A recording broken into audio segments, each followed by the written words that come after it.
Office سے چھٹی کے بعد ساحل گھر کی طرف واپس جا رہا تھا۔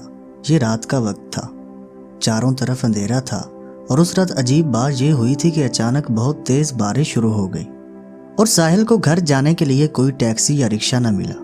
پھر اس نے سڑک پر وقت ضائع کرنے کے بجائے گھر جانے کا فیصلہ کیا۔ اب چونکہ بارش بھی تھوڑی کم ہو چکی تھی، اس لیے وہ پیدل ہی گھر کی طرف روانہ ہوا۔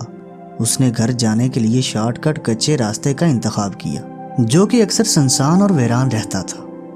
اس کچے راستے میں تو عام حالات میں بھی زیادہ آمد و رفت نہیں ہوتی تھی، اور وہ تو تھا بھی رات کا وقت اور بارش بھی ہو رہی تھی، اس لیے وہ راستہ بالکل خالی تھا۔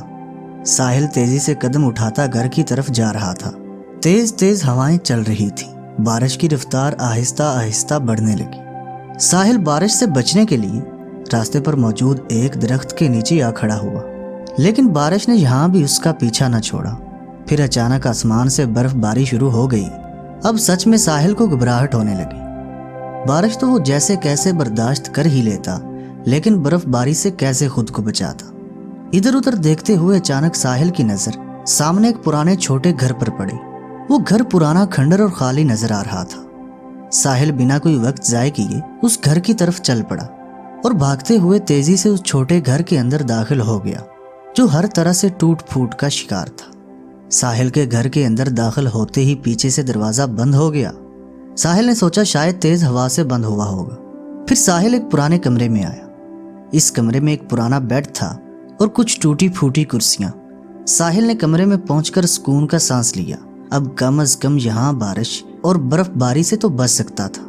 ساحل کو اس کمرے میں ایک عجیب خوشبو کا احساس ہوا۔ بارش کی رفتار بڑھتی چلی جا رہی تھی۔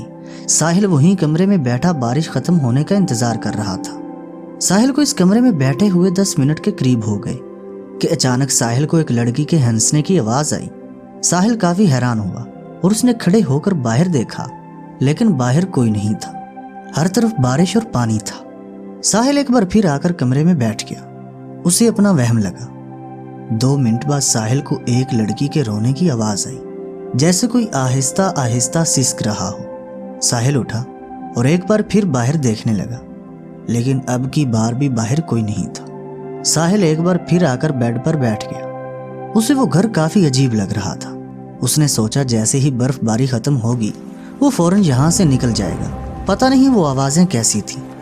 پھر اچانک آسمانی بجلی چمکی، باہر گھر کے آنگن میں روشنی ہوئی اور اس روشنی میں ساحل نے دیکھا گھر کے بالکل آنگن میں ایک درخت کے نیچے بہت بڑی قبر تھی، جو کہ بہت پرانی معلوم ہو رہی تھی۔ ساحل نے حیران ہو کر اس قبر کو دیکھا۔ وہ قبر گھر کے آنگن میں کیوں تھی اور وہ کس کی قبر ہو سکتی تھی؟ ایک بے اختیار سی کیفیت میں ساحل کھڑا ہوا اور گھر کے آنگن میں موجود اس قبر کی طرف جانے لگا۔ قبر کے پاس پہنچ کر ساحل اس قبر کو غور سے دیکھنے لگا۔ اس قبر پر ایک تختی لگی تھی۔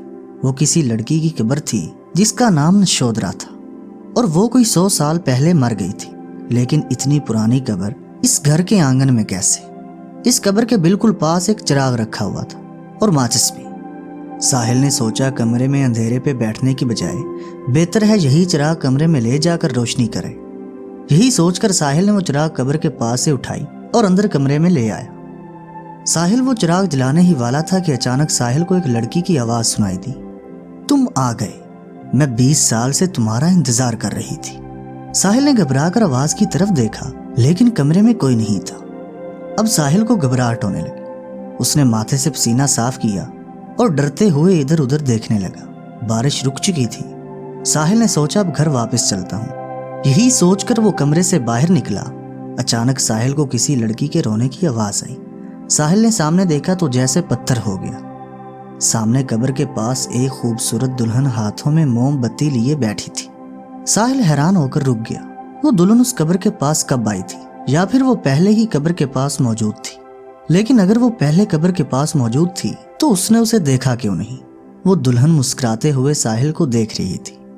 پھر ساحل سے بولی، مجھے یقین تھا تم ایک دن واپس آؤ گے۔ ساحل نے گھبراتے ہوئے پوچھا، کون ہو تم اور یہاں کیا کر رہی؟ ساحل کی بات سن کر اس لڑکی نے زوردار کہکا لگایا اور بولی، میرے گھر میں کھڑے ہو کر مجھ ہی سے پوچھتے ہو کہ کون ہوں میں؟ ساحل نے کچھ شرمندگی سے اس لڑکی کو دیکھا اور بولا، سوری، مجھے پتہ نہیں تھا یہ آپ کا گھر ہے۔